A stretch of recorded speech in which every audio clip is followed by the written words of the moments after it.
স্বামী বিদেশ রয়েছে 3 বছর, আর তুই গর্ভবতী হয়ে গেলি কিভাবে? আমার ছেলে আজকে 3 বছর বিদেশে আছে, আর তুই নিচে পেট পাতিয়ে বসে আছিস। আমি আসি। আমাদের গল্পগুলো যদি ভালো লেগে থাকে তাহলে আমাদের চ্যানেলটি সাবস্ক্রাইব করে পাশে থাকবেন। ধন্যবাদ। আর আমি প্রিয়াঙ্কা। আমাদের গল্পগুলো যদি ভালো লেগে থাকে অবশ্যই আমাদের চ্যানেলকে সাবস্ক্রাইব করে পাশে থাকবেন। আর হ্যাঁ, ভিডিওটি সম্পূর্ণ শুনবেন। আপনাদের দোহাই লাগে, আমাকে ছেড়ে দিন। এক খ্যাক খ্যাক করে হেসে বলে, ছেড়ে তো দেবই সুন্দরী, তার আগে আপনাদের পায়ে পড়ি, আমাকে ছেড়ে দিন। আমার গর্ভে সন্তান আছে, আপনারা এত বড় পাপ করবেন না। স্বামী বিদেশ রয়েছে 3 বছর, আর তুই গর্ভবতী হয়ে গেলি কিভাবে? কলঙ্কিনী, বের হয়েছে আমার বাড়ি থেকে। তোকে তো এই বুকে জায়গা দিয়েছিলাম, কিন্তু তুই কিভাবে এমন নষ্টামি করতে পারলি? আমার ছেলে আজকে 3 বছর বিদেশে আছে, আর তুই নিচে পেট পাতিয়ে বসে আছিস। শাশুড়ি সারার গালে চরের উপর চর লাগাতে লাগাতে কথাগুলো বলল, কিন্তু ওর যে উত্তর দেওয়ার ভাষা নেই। কি জবাব দেবে ও? যে মানুষটা তাকে বুকে ঠাঁই দিয়েছিল তার সাথেই তো বেইমানি করা হয়েছে। বল, তোর পেটে এই পাপ কার? আমাদের খেয়ে আমাদের পরে কার পাপ তুই নিজে গর্ভে ধরে রেখেছিস? নাসরিন বেগম সারার চুল ধরে কথাগুলো বলল, তুই বল, কোন জিনিসের অভাব রেখেছি আমি? বল, তুই তুই কি সুখী ছিলি না? জবাব দে আমাকে। এত বড় অন্যায় কিভাবে করলি? নেহা তার মাকে শান্ত করার চেষ্টা করছে, কিন্তু নাসরিন বেগম কোনোভাবেই শান্ত হতে পারছে না। যে মেয়েকে রাস্তা থেকে তুলে এনে নিজের বাড়িতে আশ্রয় দিয়েছে, কোনো আশ্রিতার পরিচয় না, নিজের ছেলের বউ হিসাবে। কিন্তু এই হতবুদ্ধিটা কি করে বসলো, এটা ভেবেই নাসরিন বেগমের দুঃখ, কষ্ট, ঘৃণা সব একসাথে হচ্ছে। এই কারণেই হয়তো সবাই বলে রাস্তার জিনিস রাস্তায় ফেলে আসাই শ্রেয়। তারা বড় জায়গা পেলেই কি করে, নিজেরাই ঠিক পায় না। সারা নাসরিন বেগমের পা জড়িয়ে ধরে বলল, ও মা, আমি তো অন্যায় করেছি। তুমি যদি আমাকে তাড়িয়ে দাও তাহলে আমি এখন কোথায় যাব? আমার শেষ ঠিকানা যে তুমি। নাসরিন বেগম সারাকে পা থেকে উঠিয়ে দাঁড় করিয়ে আবার ওর গালে 2-4টা চড় লাগায়। তোর মুখখানা দেখলে ঘৃণায় আমার বমি আসছে। তোকে মাফ করব কিভাবে? কলঙ্কিনী, আমার ছেলেটা বিদেশ গিয়েছে কার জন্য? আরে হতভাগী, সে তো তোর জন্যই পাড়ি জমিয়েছে বাইরে, যাতে করে তোদের ভবিষ্যৎ উজ্জ্বল হয়। কিন্তু তুই এ কি করলি? কার পাপ পেটে ধরলি? পাশের বাড়ির মালিহা বলে, কাকিমা, আমি কয়দিন আগে দেখেছি একটা লোক জানালা দিয়ে সারা ভাবির ঘরে প্রবেশ করে। আমি তখন বিষয়টা বুঝতে পারিনি বা আমার মাথায় এই জিনিসটা কাজই করেনি, কিন্তু এখন বুঝতে পারছি ভাবের পেটের বাচ্চা বাবা হলো সেই লোকটা। নাসরিন বেগম ফোনটা হাতে নিয়ে ছেলের কাছে কল দেয়। আমান কলটা ধরে। মা, তুমি কেমন আছো? প্রেশার কেমন এখন? নাসরিন বেগম ছেলের কথা শুনে হাউমাউ করে কেঁদে ফেলে। কি বলবেন তিনি তার ছেলেকে? তোর বউয়ের পেটে অন্যের সন্তান? এসব ভাবতে ভাবতে নাসরিন বেগমের ব্লাড প্রেশার হাই হয়ে যাচ্ছে। মধ্যবিত্ত পরিবারের ছেলে আমান। উচ্চ মাধ্যমিক পরীক্ষা দিয়েই আর পড়াশোনা করা হয়নি। হয়নি বললে ভুল হবে, আসলে ওর পড়াশোনার প্রতি আগ্রহ একটু কম ছিল। বাবার বেশ কয়েক বিঘা জমি থাকায় চাষবাসের কাজে লেগেছিল, কিন্তু কয়েক বছর পর নতুন আবদার করে বসে মায়ের কাছে সে বিদেশে কাজ করতে যাবে।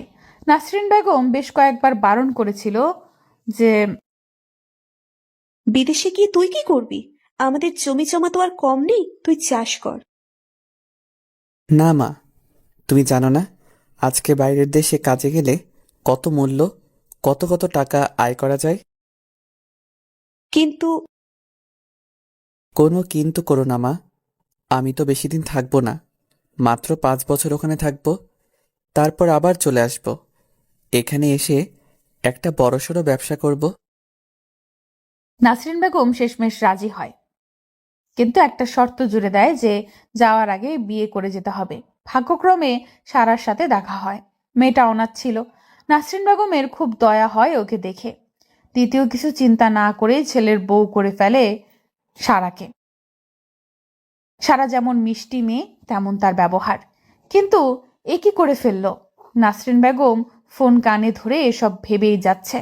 ওপাশ থেকে ছেলেটা কথা বলেই যাচ্ছে, সেটা তার খেয়ালের বাইরে চলে গেছে। হঠাৎ মনে হলো ছেলে কিছু বলছে। মা, তুমি কাঁদছো কেন? কি হয়েছে তোমার?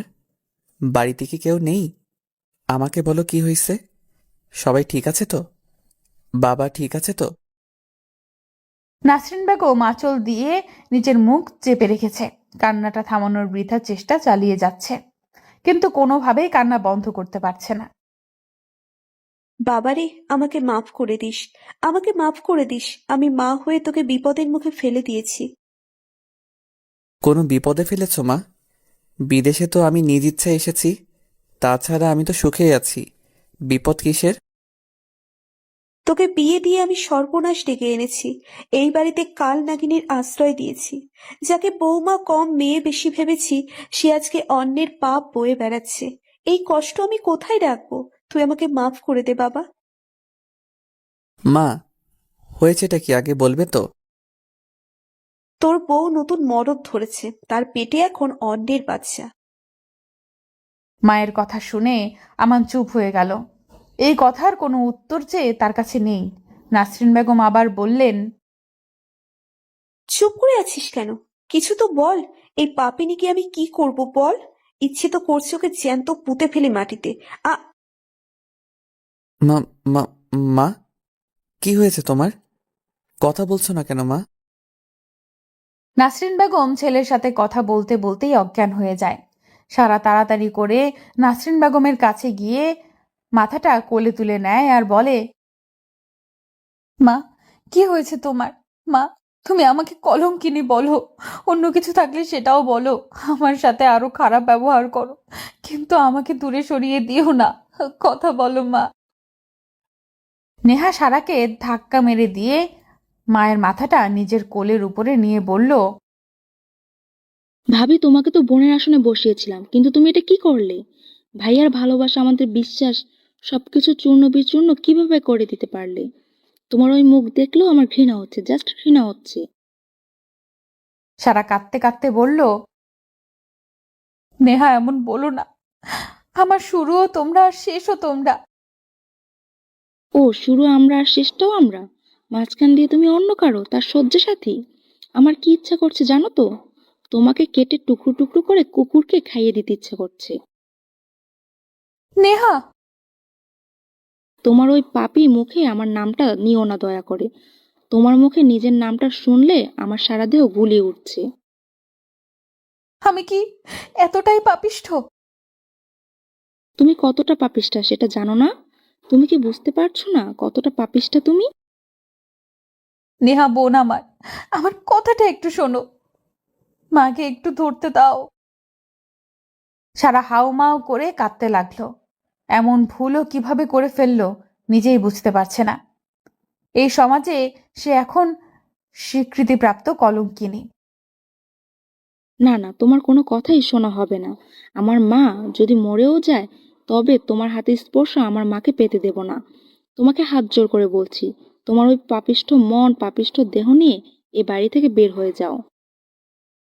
আজ মাকে তুমি না হয় অজ্ঞান দেখছো, কালকে আমাকে তুমি গলায় দড়ি দিতে দেখতেও পারো।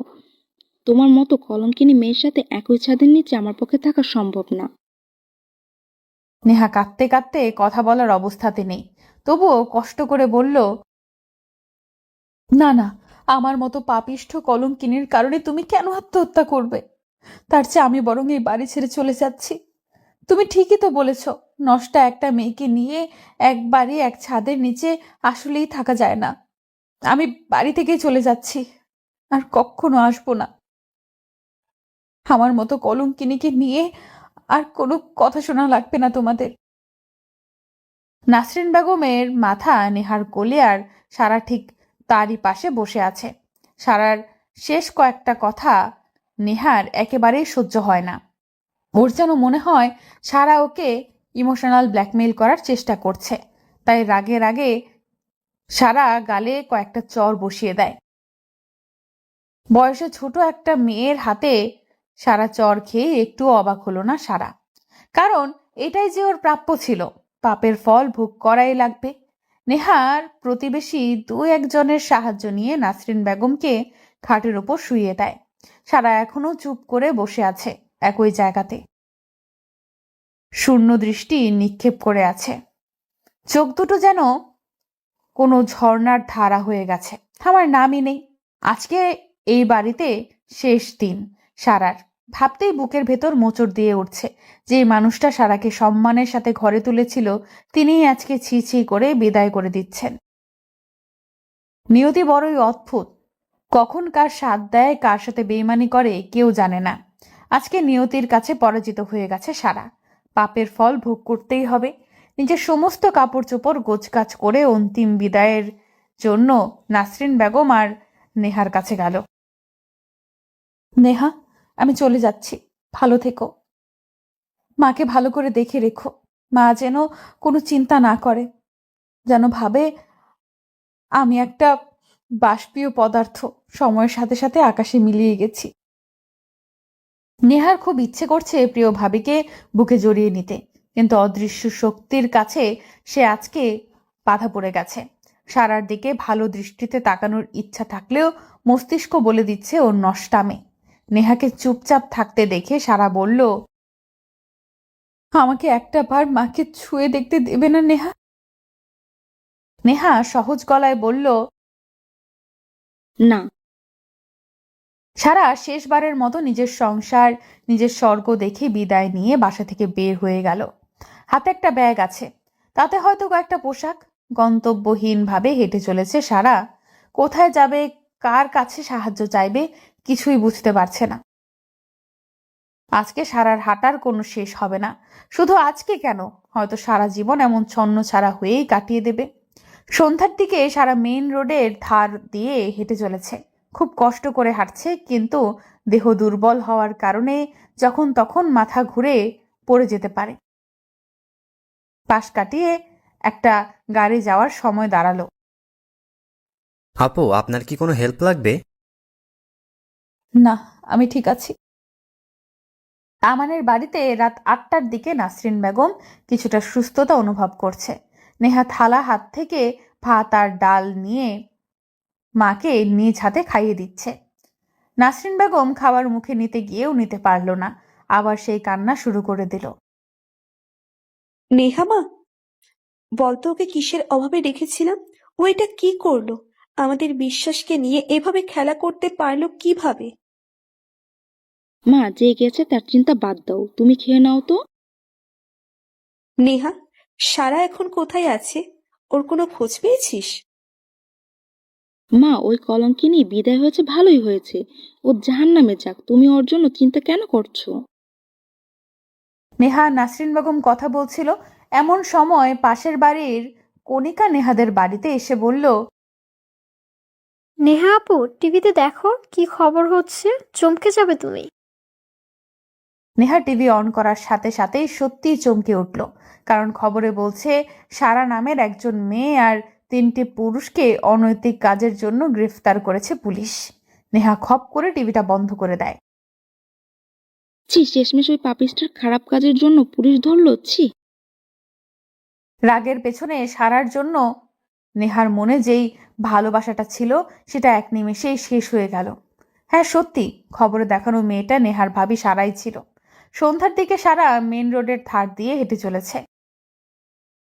খুব কষ্ট করে হাঁটছে, কিন্তু দুর্বল দেহ হওয়ার কারণে যখন তখন মাথা ঘুরে পড়ে যেতে পারে।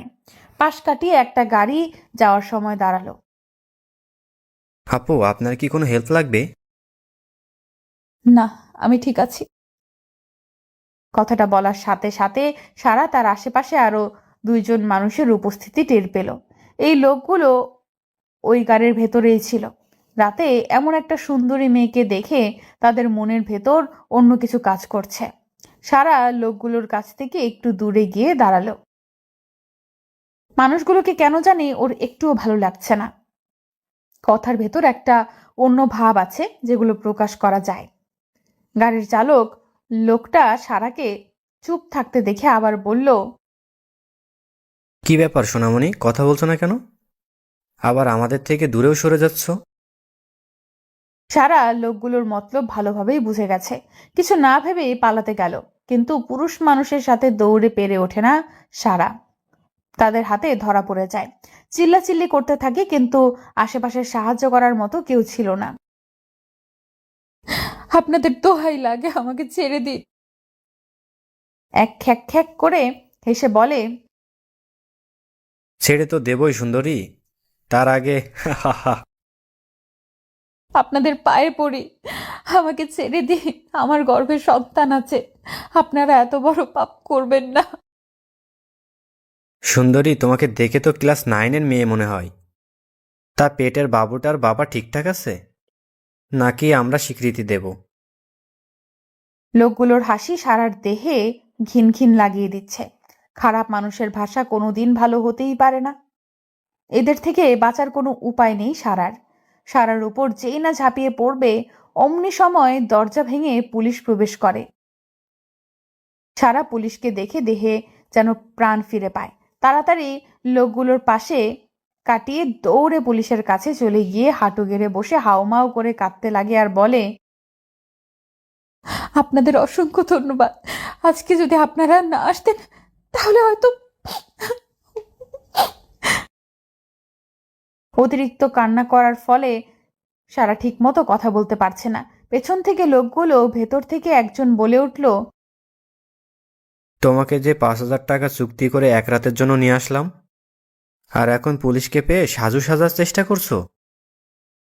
সারা যেন আকাশ থেকে পড়ল। ওদের এহেন কথায় সারা নিজের কথাই হারিয়ে ফেলেছে। মানুষ নিচে নামতে নামতে কোথায় চলে গেছে? একটা নিরীহ মেয়েকে তুলে এনে তার নামে এমন কলঙ্ক লাগিয়ে দেবে?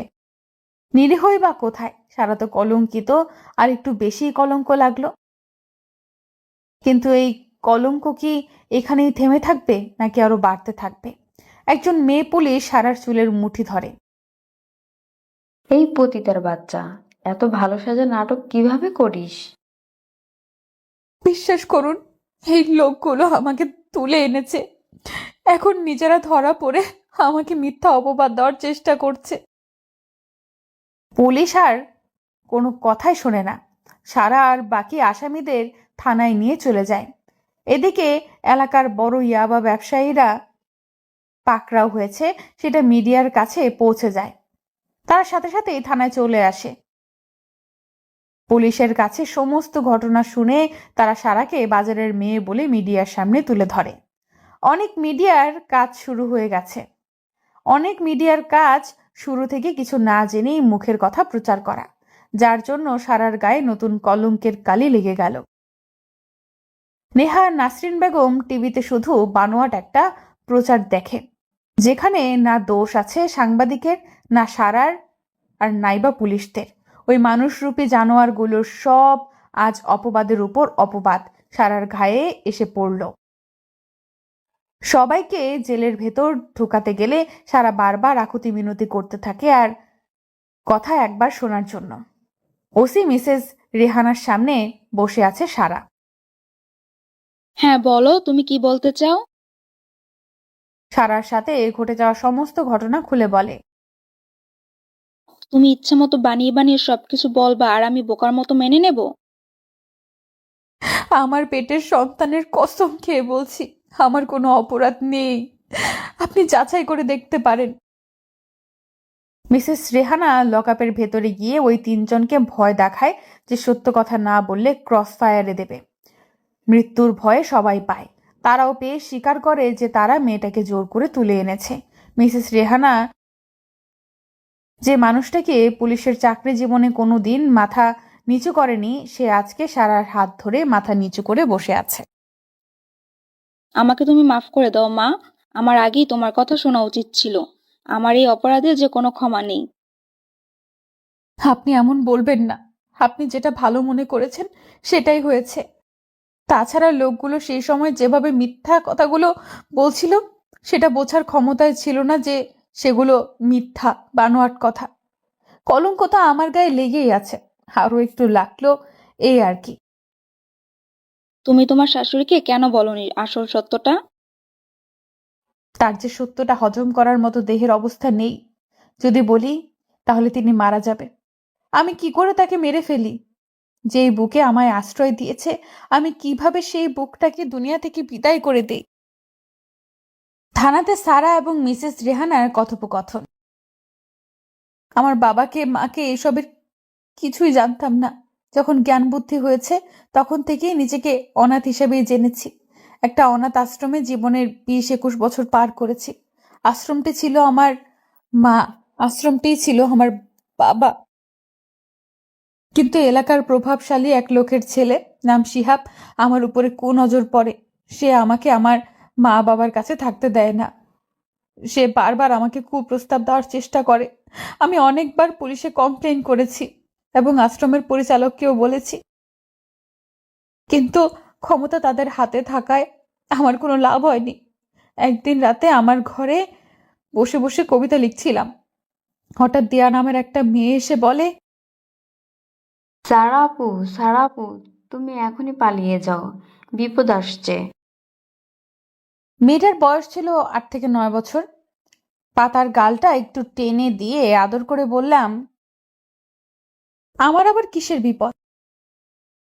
জানো সারা আপু, আমি যখন বাথরুমের দিকে যাচ্ছিলাম তখন অফিস রুম থেকে কিছু মানুষের ফিসফিসানি শুনতে পাই। তো এই রাতে অফিস রুমে তো কেউ থাকে না, তাই আমি দরজায় কান পেতে শোনার চেষ্টা করি।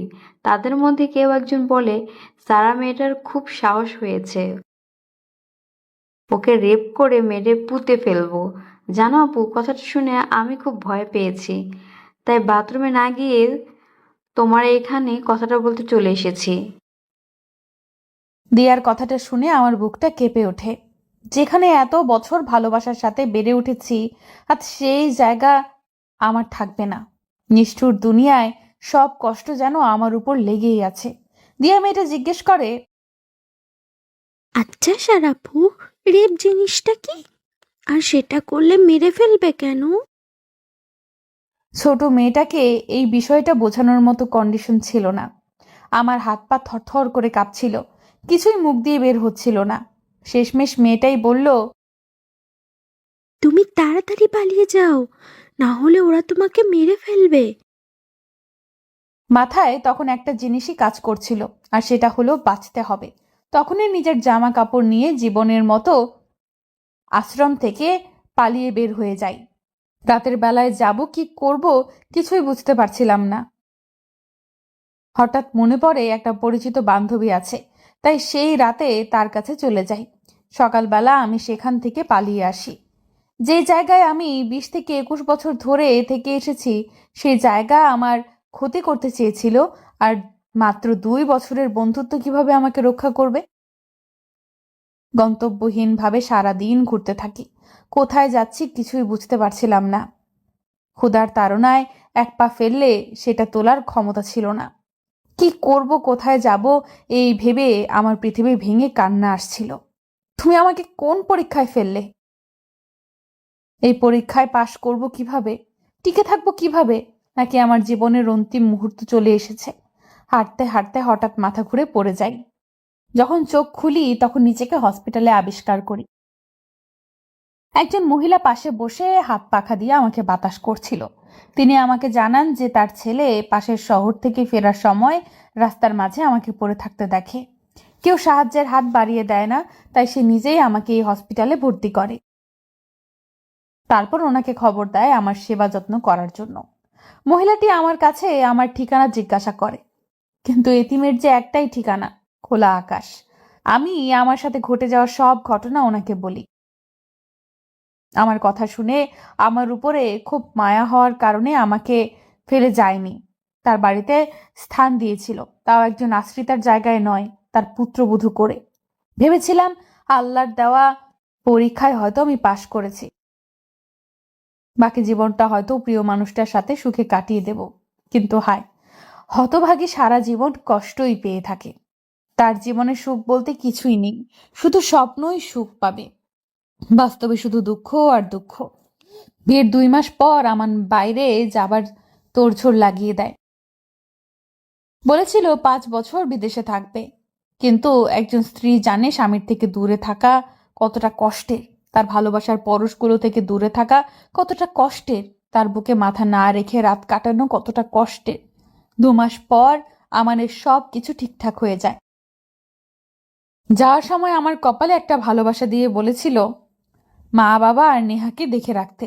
আমি মুখ দিয়ে কিচ্ছু বলিনি, কিন্তু আমার চোখ সেদিন আমার কথা শোনেনি। এয়ারপোর্টে ওয়েটিং জোনে বসেছিল, হঠাৎ এসে পুলিশ ওকে ধরে নিয়ে যায়। কেউ ওর পাশের চেয়ারে একটা ব্যাগ রেখে ওকে একটু দেখে রাখতে বলে, সেটাই ওর কাল হয়ে দাঁড়ায়। 5 বছরের জেল হয়। একজন পুলিশের সাহায্যে ও বাড়িতে নিয়মিত কথা বলতো। ইন্টারনেটে কল দেওয়াতে মা বাবা বা নেহা কেউই বুঝতে পারতো না ও বিদেশে আছে নাকি দেশেই জেলে আছে। আর আমি অভিনয় করেই যেতাম সবার সাথে। 2.5 বছর পর কোরবানির ঈদের একদিনের জন্য ওকে বাড়িতে আসার অনুমতি দেওয়া হয়। হয়তো এতদিনে প্রমাণ ওর বিপক্ষে গেলেও পুলিশ ভালোই বুঝতে পেরেছিল ও দোষী না। বাড়িতে আসার আগে আমাকে ফোন দেয়। মা বাবা আর বোনটার ঘুমন্ত মুখগুলো দেখেই চলে আসবো। আমি জেলে আছি ওর মা জানলে তাকে বাঁচানো যাবে না। সেদিন রাতেই বাড়িতে আসে আমান। প্রিয় স্বামীকে 2.5 বছর পর কাছে পাই, আর তার ভালোবাসার ডাকে সাড়া দেওয়ার ফলে আমার এই সন্তান গর্ভে আসে। ভোরে আমান চলে যায়। আমি আমার প্রেগনেন্সির কথায় প্রায় 4 থেকে 5 মাস লুকিয়ে রাখার চেষ্টা করি। পেট একটু একটু বাড়তে থাকে, তবুও যতটা সম্ভব নিজেকে লুকিয়ে রাখি। কিন্তু হঠাৎ একদিন আমার ফোনে কল আসে যে আমানকে যে জেলে রাখা হয়েছিল সেখানে আগুন লেগে 3 জন পুলিশ ও যে 5 জন কয়েদি ছিল তারা সবাই পুড়ে মারা যায়। আমার পায়ের নিচ থেকে মাটি সরে যায়। আমার পৃথিবী যেন অন্ধকার হয়ে যায়। আমি কোনো রকম ভাবে বলি তার লাশ যেন বাড়িতে না পাঠানো হয়। মা দেখলে তাকে বাঁচাতে পারবো না। ফোনটা কোনো রকমে রেখেই আমি মাটিতে লুটিয়ে পড়ি। ডাক্তার এসে চেক আপ করে জানায় আমি প্রেগনেন্ট। তারপর একে একে সারা সব কিছু ওসি মিসেস রেহানাকে বলে। তুমি তোমার শাশুড়িকে কেন বলনি আসল সত্যটা? তার যে সত্যটা হজম করার মতো দেহের অবস্থা নেই। যদি বলি তাহলে তিনি মারা যাবে। আমি কি করে তাকে মেরে ফেলি? যেই বুকে আমায় আশ্রয় দিয়েছে, আমি কিভাবে সেই বুকটাকে দুনিয়া থেকে বিদায় করে দেই? তবুও তোমাকে সত্যিটা তোমার শাশুড়িকে জানানো উচিত ছিল। বিনা অপরাধে নিজের নামে কলঙ্কিনীর টাইটেল লাগিয়ে কি লাভ? আমি পারিনি। একজন মাকে তার সন্তানের মৃত্যুর খবর দিতে পারিনি। কিভাবে বলি? তোমার বুকের মানিক এই দুনিয়ায় নেই। জানেন পৃথিবীতে সব থেকে বড় বোঝা কি? বাবা মায়ের কাছে তার সন্তানের বোঝা। কোনোদিন বলতেই পারবো না আমার এই পৃথিবীতে নেই। সারা জীবন কলঙ্কিনীর তোকমা নিয়েই থাকবো। রেহানা বেগম চুপ করে সারার কথা শুনছে। মেয়েটা কথা স্বার্থপর, আসলেই স্বার্থপর। না হলে পরের জন্য কি কেউ নিজেকে খারাপ বানিয়েও বেঁচে থাকতে পারে? সারা একটু চুপ করে আবার বলতে লাগলো, একবার তো আমার নামের পাশে কলঙ্কিনীর তোকমা লেগেই গিয়েছে। এটা মুছে ফেলা যাবে না।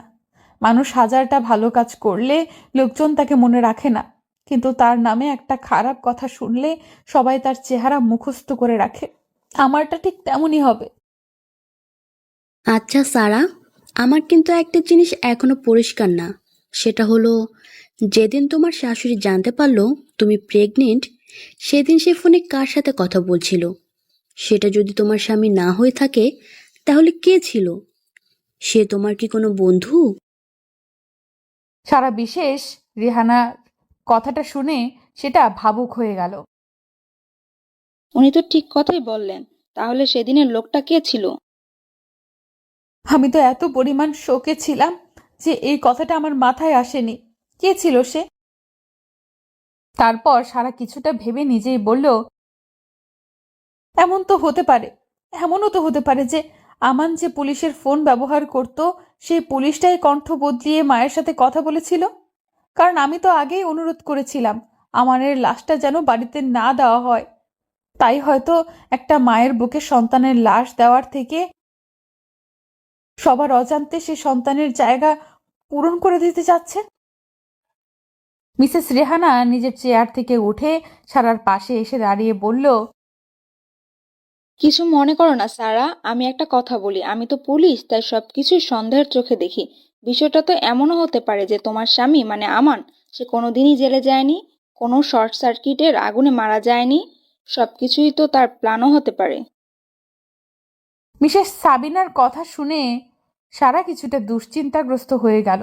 তারপর হতাশ কণ্ঠে বলল, দেখুন ম্যাম, একটা মানুষের নিজের মৃত্যু নিয়ে নাটক করার তো কোনো মানে থাকতে পারে না। সে কেন নিজেকে আড়াল করে রাখবে? যদি বেঁচে থাকে এতে তার লাভটা কি? মিসেস রেহানা একটা লম্বা নিঃশ্বাস ছেড়ে বলল, আমরা চোখের সামনে যা দেখি তার অনেক কিছুই সত্য নয়। আর যেটা তোমার দৃষ্টির বাইরে ঘটেছে সেই জিনিস কিভাবে সত্য বলে মেনে নেওয়া যায় বলো তো? আমি তোমাকে কষ্ট দেওয়ার জন্য কথাগুলো বলছি না সারা, জাস্ট সন্দেহ হলো তাই বললাম। যাক ওসব কথা, এখন চলো আমার সাথে। সারা মুখের দিকে তাকিয়ে রইল। সাথে যাবে না মানে? কোথায় যাবে? মনের ভাবটা মিসেস রেহানা বুঝতে পারল। আমার বাড়িতে যাবে। বাড়িতে আমি একাই থাকি, একটা মেয়ে আছে, সে থাকে দেশের বাইরে। আমার হাজবেন্ডও দেশের বাইরেই থাকে, 3 মাস পর পর দেশে আসে। যাই হোক, চলো এখন। তাই বলল, সারার একটা আশ্রয়ের খুবই দরকার ছিল, তাই সে না করতে পারল না। এমনি তো প্রেগনেন্সির 6 মাস চলছে, এই সময়ে তার একটা নিরাপদ আশ্রয় চাই, যেখানে সে ভালো থাকতে পারবে, তার সন্তান ভালো থাকতে পারবে। কাছের মানুষ তো কেউ নেই। সন্তান পৃথিবীতে আসলে তাকে নিয়ে তবু পৃথিবীর সমস্ত অশুভ শক্তির সাথে লড়তে পারবে। মিসেস রেহানা বাড়িতে সারা একটা রুম দেখিয়ে দিয়ে বলল, দেখো, এই রুমটা তোমার। কোনো সমস্যা হলে আমার বাড়ির কাজের লোক আছে, তাদেরকে বলবে। তোমার সমস্ত সাহায্যে তারা চলে আসবে। আর কোনো চিন্তা করবে না। যে মানুষটা চলে গেছে তার জন্য কষ্ট পেয়ে যে আসতে চলেছে তাকে কষ্ট দিও না। মনে রাখবা, তুমি যদি কোনো নড়বড়ে ঘরের চালা হও তো তোমার গর্ভের সন্তানকে সেই ঘরের একটা মজবুত খুঁটি হতে হবে একদিন। নিজের খেয়াল রাখো, আর আমি সন্ধ্যায় ফিরবো। এখন আসি। সারা গুটি গুটি পায়ে বেডের উপর বসে নিজের পেটে হাত দিয়ে মনে মনে বলতে থাকে, কলঙ্কিনীর নাম শুনেও কষ্ট লাগে না।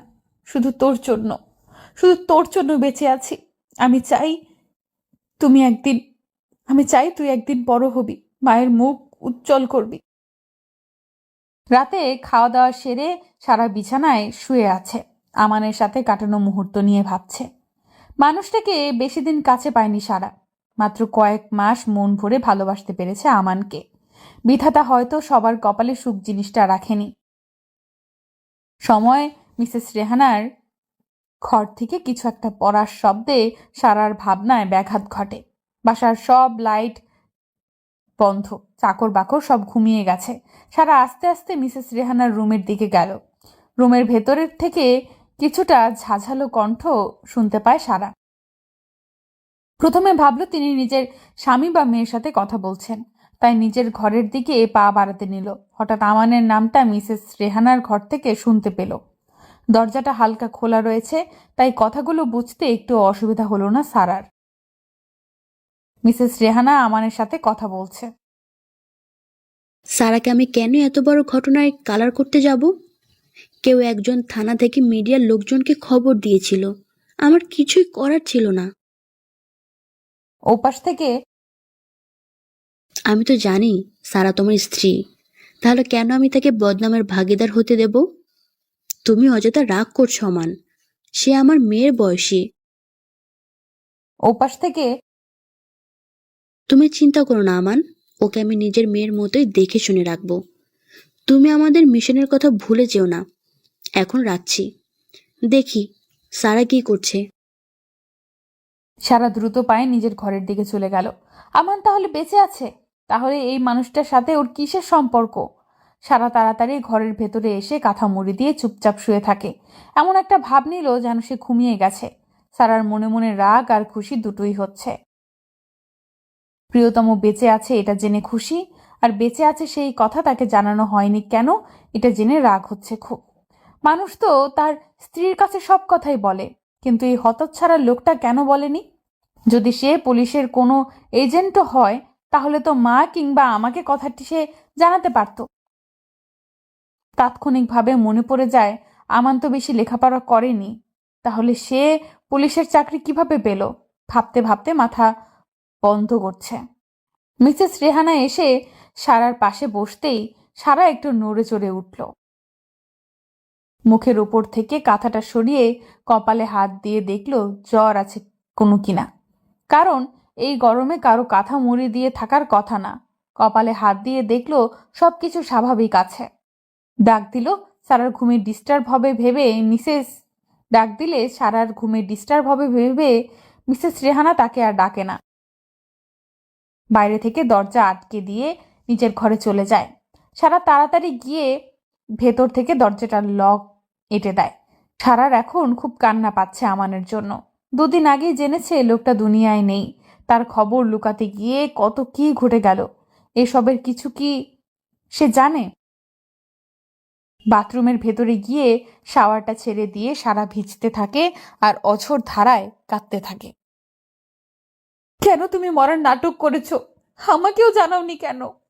আমার তো ইচ্ছে হয় আমার বাবুটার পেটের ভেতরে থাকা অবস্থায় তুমি আমাকে দেখাশোনা করবে, পেটে মাথা রেখে বাবুর সাথে কথা বলবে, কিন্তু না, তুমি তোমার মতো পালিয়ে পালিয়ে বেড়াচ্ছ আমার থেকে।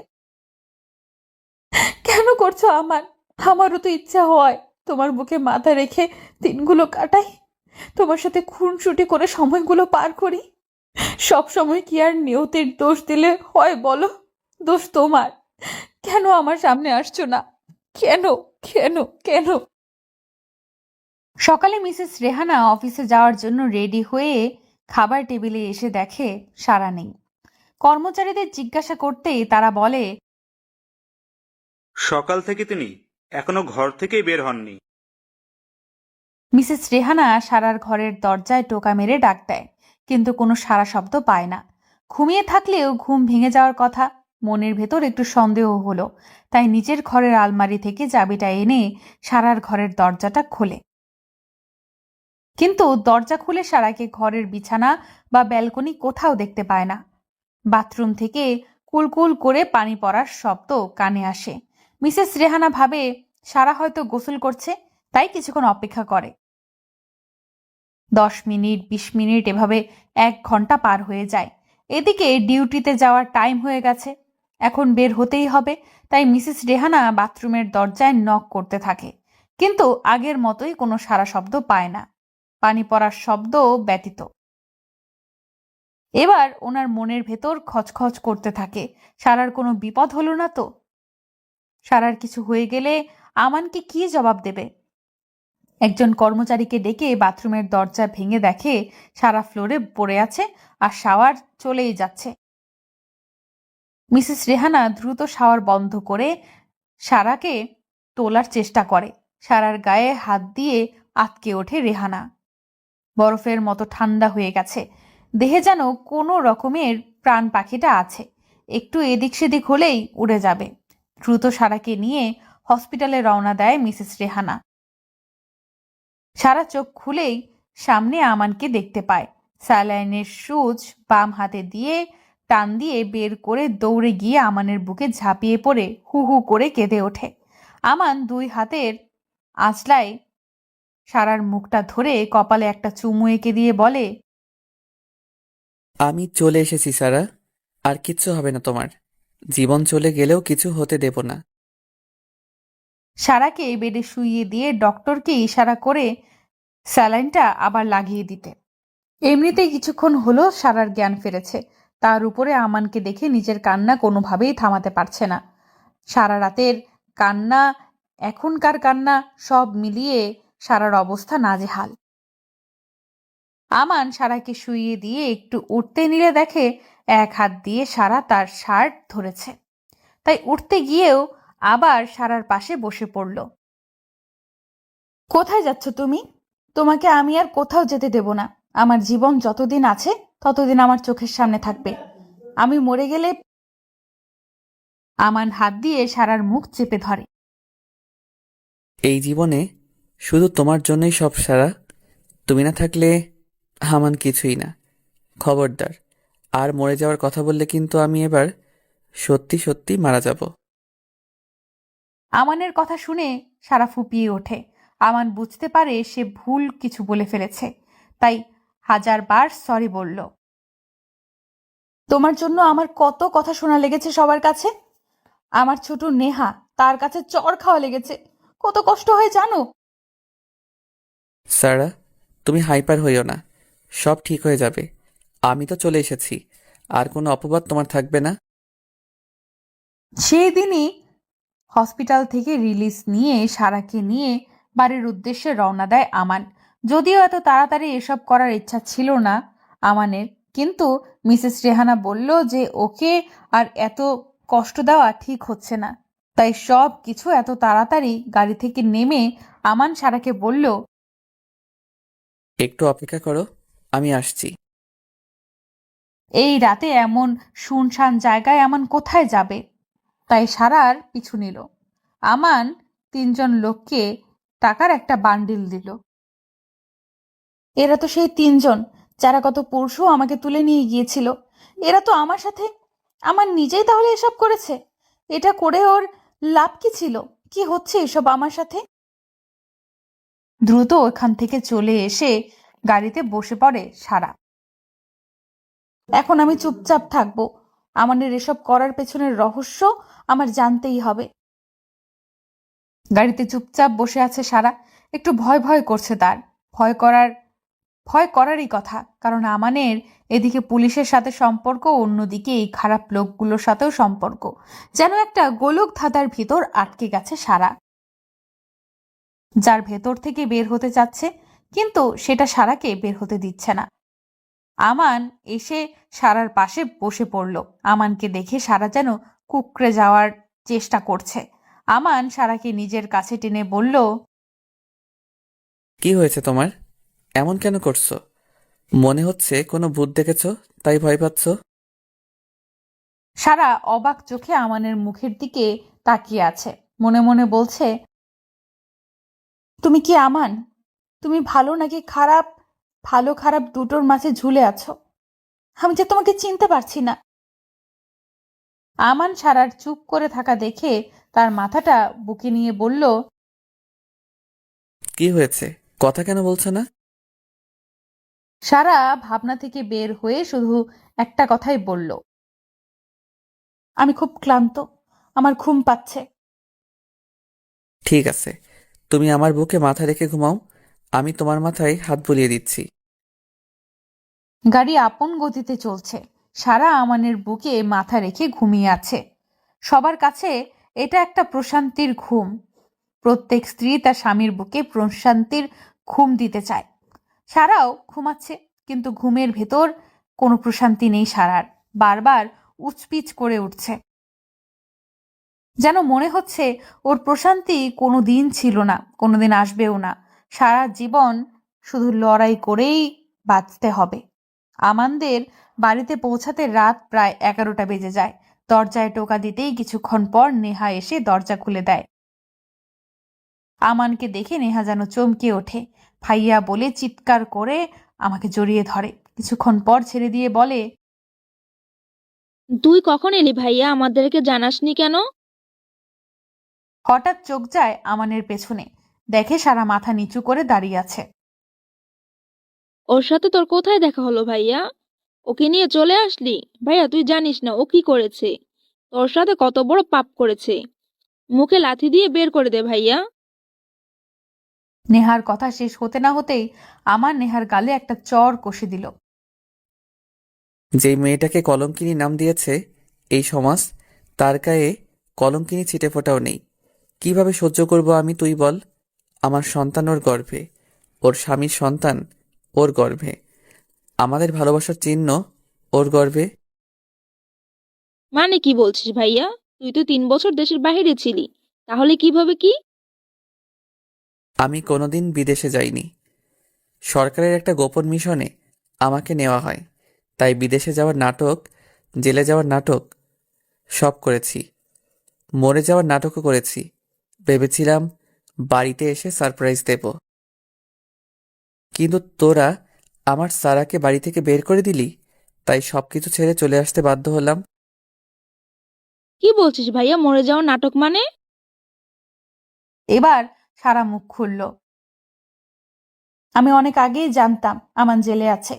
এর মাঝে নাকি একদিন পুলিশ ওকে ছুটি দিয়েছিল, তাই এখানে আসে সবাইকে লুকিয়ে। সেই দিন আমার পেটে ওর বাচ্চা আসে।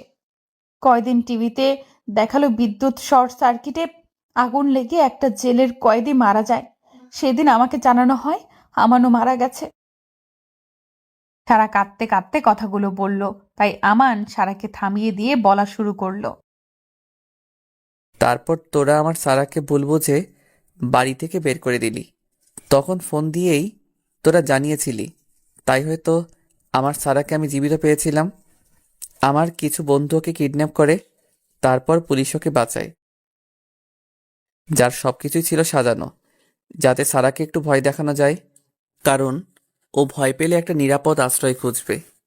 তাই ওসি মিসেস রেহেনা ওকে এই সুযোগে নিজের বাড়িতে নিয়ে যায়। কিন্তু এর আগে একটা বড় ভুল কিছু হয়ে যায়। কোনো একটা পুলিশ মিডিয়াকে খবর দিয়ে জানিয়ে দেয়। সেদিনের ঘটে যাওয়া সব কথা নেহাকে বলে আমান। নেহা সারার সামনে ধপ করে হাঁটু গেড়ে বসে পড়ে, খপ করে পা জড়িয়ে ধরে হাউমাউ করে কাঁদতে থাকে। ভাবি, আমি কোন মুখে তোমার কাছে মাপ চাইবো জানি না, কিন্তু নির্লজ্জের মতো বলছি আমাকে মাফ করে দাও। এই হাত দিয়ে আমি তোমাকে চড় মেরেছি। আমি তোমার কোনো কথায় বিশ্বাস করিনি। সারা নেহাকে উঠিয়ে বলে, তোমার কোনো দোষ নেই নেহা। তোমার জায়গায় আমি হলেও এমনই করতাম, কারণ সত্যটা তুমি জানতে না। নাসরিন বেগম ঘর থেকে বের হয়ে ছেলেকে দেখে খুব আশ্চর্য হলো। খবর না দিয়ে চলে আসলো এটা ভেবে। সারার দিকে চোখ পড়তেই তেড়ে গেল ওর সামনে। নেহা মায়ের এমন আচরণ দেখে সারাকে আগলে দাঁড়ালো। মা, এত বড় অন্যায় আর করো না। কিসের অন্যায়? এই কলঙ্কনিকে তুই কোথায় পেলি আমান? মা, দয়া করে চুপ করো, আমার কথাগুলো শোনো আগে। নেহা একে একে মাকে সব কথা জানালো। নাসরিন বেগম আমানের সামনে গিয়ে ঠাটি একটা চট দিয়ে বলে, তোর কারণে ফুলের মতো মেয়েটাকে আমি কি না কি বলেছি। ছি, ঘৃণায় আমার গা জ্বলে যাচ্ছে, মন বলছে মরে যায়। সারা মায়ের হাতটা ধরে, মা সবকিছু ভুলে যান, আপনাদের কাছে চলে এসেছি তো আর কোনো কষ্ট থাকবে না। আমি সব ভুলে গেছি, আপনিও সবকিছু ভুলে যান। সারাকে বুকে টেনে নিয়ে নাসরিন বেগম সারার কপালে চুমু এঁকে দিয়ে বলে, আমিও সব ভুলতে চাই। আমার সারা আমান নেহাকে নিয়ে ভালো থাকতে চাই। সারা আমানের দিন খুব ভালোই কাটছিল। সারাদিন সারার খেয়াল রাখে আমান। কয়েক মাস পর সারা একটা ফুটফুটে মেয়ের জন্ম দেয়। আমান আর সারার নামের সাথে মিল রেখে আয়রা নাম রাখা হয় মেয়ের। আমানের আ আর সারার রা। কয়েকদিন পর সারা মেয়েকে খাওয়াচ্ছিল। আমান বাইরে যাওয়ার সময় মেয়ে আর মেয়ের মায়ের কপালে চুমু দিয়ে বলল, একটু বাইরে যাচ্ছি, বিকালে ফিরবো। আচ্ছা, নিজের খেয়াল রেখো। আমান বাইরে গেলে সারা কোনোদিন আল্লাহ হাফেজ বলে না, বলে তাড়াতাড়ি ফিরে এসো। এখন এসব ভাবার টাইম নেই আমানের, তাই বাড়ি থেকে বেরিয়ে যায়। সারা নিজের মেয়েকে বলে, আমার যুদ্ধ আবার শুরু হবে মা, তুই কি আমার সাথে থাকবি? দুধের বাচ্চা মায়ের কোনো কথাই বুঝতে পারে না, খিলখিল করে হাসতে থাকে শুধু। বিকেলে নানা বাড়িতে এসে দেখে নাসরিন বেগম মাথায় হাত দিয়ে বসে আছে, নেহার হাতে একটা কাগজ। সারা বাড়িতে কোথাও সারা নেই। আমার নেহাকে জিজ্ঞাসা করে, সারা কোথায়? নেহা আমানের হাতে কাগজটা দেয়। প্রিয় আমান, আদৌ প্রিয় আছো নাকি আল্লাহই ভালো জানে। ভেবেছিলাম তুমি পুলিশের লোক, কিন্তু না, তুমি তো একটা চোরা কারবারির লোক। তার সাথে মিসেস রেহানাও জড়িত। সব প্রমাণ আমার কাছে আছে। সেগুলো আমি কমিশনারের কাছে দিয়ে তারপর চলে যাব আমার আয়রাকে নিয়ে। ভাবছো আমি জানলাম কিভাবে? তুমি বাড়িতে আসার পর থেকে একটা ঘর তো তালা বন্ধ করে রাখতে। আমি কয়েকদিন আগে ওই ঘরের তালা খুলে ঢুকেছিলাম। চাবিটা তুমি হয়তো ভুলে বাড়িতে ফেলে গিয়েছিলে। সেখানে কিছু বক্স দেখতে পাই, সেগুলো খুলে দেখি তাতে অনেক বেআইনি অস্ত্র দেখতে পাই। একটা ফোন পাই, তাতে কিছু অডিও রেকর্ড পাই আমি, যেগুলো শুনে বোঝাই যাচ্ছিল তুমি পুলিশের লোক নও, তাদের শত্রু। আর মিসেস রেহানা তোমার সাহায্যকারী, যে পুলিশের পোশাক পরেও তাদের সাথে বেইমানি করে যাচ্ছে। যাই হোক, আমার মেয়েকে আমি একা মানুষ করতে চাই। এই চিঠি যতক্ষণে পেয়েছো ততক্ষণে আমি এলাকা ছেড়ে অনেক দূরে চলে এসেছি। আমি চাই না তোমার ছোঁয়া পড়ুক আমার নিষ্পাপ মেয়ের উপর। ভালো থেকো। আল্লাহ হাফেজ আবারও। ইতি কলঙ্কিনী। বাসের সিটে বসে আছে সারা, মেয়েটা কোলেই ঘুমিয়ে আছে। সারা ঘুমন্ত মেয়ের সাথে কথা বলছে। তোকে আমি পাপ মুক্ত রাখতে চেয়েছি মা, তুই যেন আমার উপর রাগ করিস না। তোর বাবাটা ভালো না, তুই থাকবি তো আমার সাথে? মেয়েটা ছোট ছোট হাত দিয়ে মায়ের হাতের একটা আঙুল ধরে চোখ পিটপিট করে তাকাচ্ছে আর মুচকি হাসছে মায়ের দিকে তাকিয়ে, যেন বলছে, মা, আমি তোমার সাথে সব সময় থাকবো, হারিয়ে যাব না কোনোদিন। গল্পটা কেমন হলো অবশ্যই কমেন্ট করে জানাবেন। প্রতিদিন ভালোবাসার নতুন নতুন গল্প পেতে চ্যানেলটি সাবস্ক্রাইব করে পাশে থাকা বেল বাটনে ক্লিক করুন।